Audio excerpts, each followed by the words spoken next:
सरस्वती शिक्षा समिति पाली द्वारा आयोजित ऑनलाइन क्लासेज में सभी भैया बहनों का हार्दिक स्वागत, अभिनंदन। हमने पूर्व में पढ़ा था अक महादेवी जी का परिचय और पाठ परिचय। उसमें हमने ये जानकारी प्राप्त की थी कि अक महादेवी जो है कन्नड़ भाषा की मीरा कहलाती है और उन्होंने अपनी कन्नड़ भाषाओं में कई रचनाएं लिखी। उनमें 2 प्रमुख रचनाएं हमने लिखी थी और उसके अलावा हमने ये जानकारी प्राप्त की थी कि उन्होंने अपने आराध्य शिव, जिनका नाम चन्न मल्लिकार्जुन के रूप में उनका पूजन किया था। 10 वर्ष की आयु में उन्हें शिव भक्ति मन मस्तिष्क में छा गई थी और उसी भक्ति को आगे बढ़ाते हुए इन्होंने शैव आंदोलन में भी अपनी प्रमुख भूमिका निभाई थी। अब उन्हीं के द्वारा रचित 2 वचन हम यहाँ पढ़ेंगे आज। और 2 वचन जैसे हम देखते हैं कबीर के दोहे प्रचलित है, तुलसी की चौपाइयाँ प्रचलित है, वैसे ही यहाँ पे अक महादेवी द्वारा रचित जो पद है, जो कविता है, उनको क्या कहा गया? वचन कहा गया। तो हमारी पाठ्य पुस्तक में इनके 2 वचन वर्णित है, जिसमें हम प्रथम वचन का अध्ययन करेंगे। अब प्रथम वचन के अंतर्गत क्या है, संदेश क्या मिलने वाला है? तो इंद्रियों पर नियंत्रण का संदेश दिया गया है। ये मैंने पहले ही आपको बता दिया था। इंद्रियों पे नियंत्रण अगर किसी से सीखना है तो वो है कवयित्री अक महादेवी। अब मैं अपने इस पद को या इस कविता को आगे बढ़ा रही हूँ, जो इस प्रकार है। हे भूख मत मचल, प्यास तड़प मत, हे नींद मत मता, क्रोध मचा मत उथल पुथल। इसमें अक महादेवी जी इंद्रियों को वश में या नियंत्रण में रखते हुए ये कहना चाह रही है कि मनुष्य जगत की क्या आदत बन चुकी है कि अपनी भूख और प्यास के लिए वो किसी का भी बुरा करने के लिए भी तैयार हो जाती है। यहाँ भूख और प्यास शब्द का शाब्दिक अर्थ आपको लेना है तो सीधा सीधा लेंगे आप लालच से।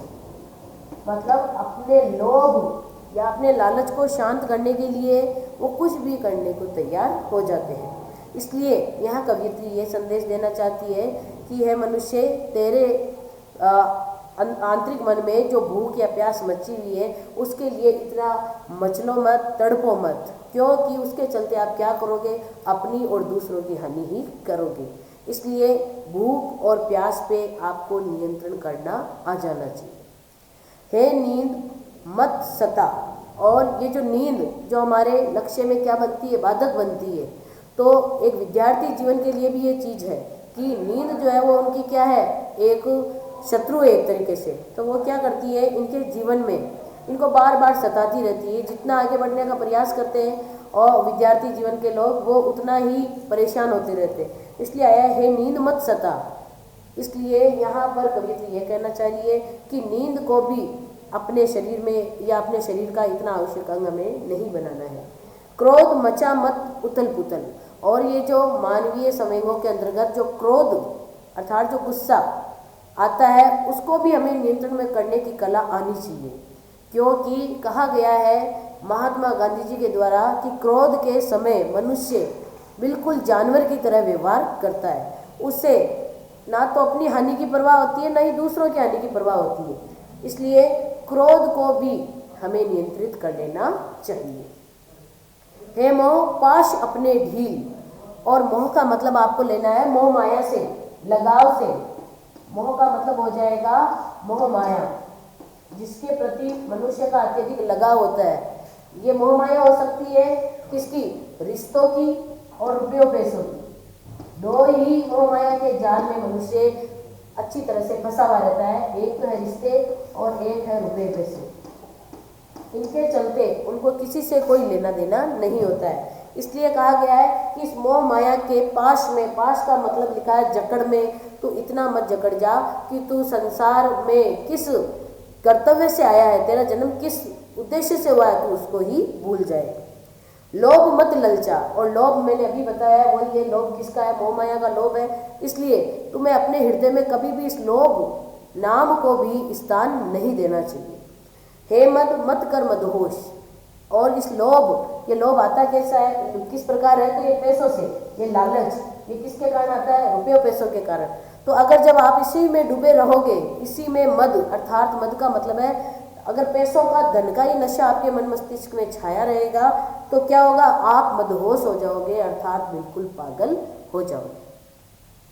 जैसे आपने देखा है कि हम देखते हैं कई लोगों के पास जब खाने पीने के लिए पर्याप्त सामग्री नहीं है और उसके विपरीत एक ही झटके में उनको पर्याप्त धन मिल जाए या अत्यधिक धन की प्राप्ति हो जाए, तो वो क्या हो जाते हैं, ज़्यादा धन को देख कर पागल हो जाते हैं, जिसको अपन कहते हैं धनगेला हो जाते हैं। किससे होता है व्यक्ति, या तो यहाँ अक महादेवी जो है इनका विवाह आपको पता है जबरदस्ती राजा कौशिक ने इनके साथ विवाह किया था। वो क्यों किया था, एक तो वो धन था उनके साथ पास पर्याप्त, और उस धन के कारण इन्होंने क्या किया, एक सुंदर स्त्री का हरण करना चाहता। जब वो उनसे या अपने उद्देश्य में कामयाब नहीं हुए तो जबरदस्ती उनके साथ में विवाह किया था। इसलिए यही बात है, यहाँ पे उनको कौन सा मद, कौन सा नशा छा गया था, उस स्त्री के सौंदर्य का नशा उनके मन मस्तिष्क में छा गया था। तो इसीलिए अपने हृदय में या मन में कभी भी धन का नशा या ये जो मोह माया है, जो लगाव है, जो रिश्ते नाते हैं, इनका नशा नहीं छाना चाहिए। ईर्ष्या जला मत, एक अपन ने पूर्व कक्षा 10वीं में पढ़ा था ईर्ष्या की बेटी निंदा, ऐसा कुछ अपना अध्याय था।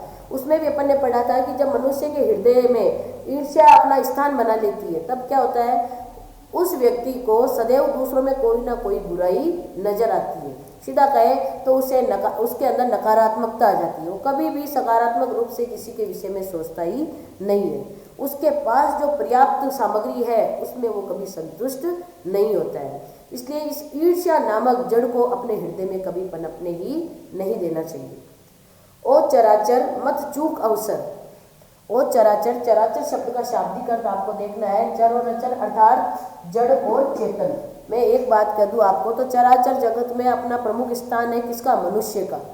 आपको पता है मनुष्य जीवन हमारे धार्मिक पुस्तकों के आधार पर माने तो 84 लाख योनियों के बाद में हमें मिलता है। तो यहाँ पे कवयत्री अक महादेवी या इंद्रियों को वश में या नियंत्रण में का संदेश दे रही है। उसके साथ यही कहना चाह रही है कि तुम्हें यह अवसर मिला है, तुम इस चराचर के एक प्राणी वर्ग में, एक मनुष्य के रूप में तुमने जन्म लिया इस संसार में, तो इस अवसर को तुम जाने मत दो। तो यहाँ कौन सा अवसर होगा, यहाँ अवसर है आई हूँ संदेश लेकर चंद्र मल्लिका अर्जुन का, अर्थात भगवान शिव की भक्ति का ये संदेश वो देना चाहिए। पुनः एक बार देखेंगे, कवयत्री अक महादेवी चंद्र मल्लिका अर्जुन का संदेश लेकर मनुष्य जगत के सामने प्रस्तुत होती है और ये कहना चाहती है कि मनुष्य को अपनी इंद्रियों को वश में या नियंत्रण में रखने की कला आ जानी चाहिए, जिसके चलते, क्योंकि हम अगर किसी की हानि पहुंचाते हैं तो एक तो अपने सुना है पेट पापी होता है, अर्थात भूख लगती है, उसके लिए हम क्या करते हैं, बुरे कार्य भी कर देते हैं कई बार। तो ऐसा कभी नहीं करना चाहिए। एक नींद को स्थान नहीं देना है, लालच को, मोह माया को, लोभ को, ईर्ष्या को, ये सब क्या है, ये मनुष्य के पतन के कारण बन जाते हैं, जिससे उसके भक्ति मार्ग में ये बाधक तत्व भी बन जाते हैं। अब दूसरा वचन देखेंगे हम, इसके अंदर कवयत्री किसका संदेश दे रही है, तो भक्त का ईश्वर के प्रति पूर्ण समर्पण। भक्त का क्या होना चाहिए, अपने आराध्य के प्रति, अपने आराध्य या इष्ट के प्रति क्या पूर्ण समर्पण हो जाना चाहिए। तो इनके आराध्य कौन थे, भगवान शिव थे। तो ये शिव के विषय में कह रही है।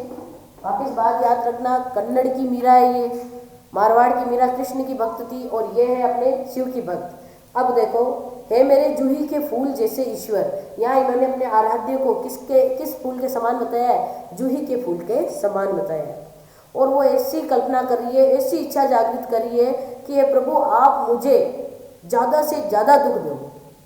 कभी भी कोई भक्त जो है अपने ईश्वर के सामने ऐसी कल्पना नहीं करता कि प्रभु आप मुझे ज़्यादा से ज़्यादा दुख दो। हम भी देखें तो क्या करेंगे, हमारे पास अगर कोई सामग्री है तो क्या करेंगे, हे भगवान अब इस बार आप मुझे ये दे देना। हाँ, 10वीं में भगवान मेरे 90% बने, इस बार 12वीं मेरे 99, 95 बना देना। मतलब हमारा लालच आगे से आगे बढ़ता ही रहता है, जो है उसमें हम संतुष्ट नहीं रह सकते। लेकिन यहाँ कवयत्री क्या कहना चाह रही है कि अगर आप वास्तव में ईश्वर के भक्त हैं तो अपना सब कुछ उनके चरणों में समर्पित कर दो। तो पद की पंक्ति देखेंगे, हे मेरे जूही के फूल जैसे ईश्वर मंगवाओ मुझसे भीख। एक भक्त अपने भगवान के आगे याचना या विनती करते हुए कह रही है कि हे ईश्वर आप मेरे जूही के फूल के समान आराध्य देव हैं, मैं आपसे विनती करती हूँ कि आप मुझे इस संसार में क्या बना दो, भिखारी बना दो, मुझे दर दर भीख मंगवाओ। और कुछ ऐसा करो कि भूल जाऊं अपना घर पूरी तरह। अपना घर कौन सा, तो वापस वो विवाह वाली बात आपको याद रखनी है। इनका विवाह एक राज परिवार में हुआ था, इसलिए ये कहना चाह रहे हैं कि मैं अपने घर बार को अर्थात अपनी राजकाज की जो सुख सुविधाएं थी मेरे पास, और उनके चलते अगर मेरे हृदय में थोड़ा सा भी अहंकार आ गया है तो मैं उसको पूरी तरह से नष्ट कर चुकूँ। फिर है कि भूल जाऊँ मैं अपना घर पूरी तरह, झोली फैलाऊँ और ना मिले भीख।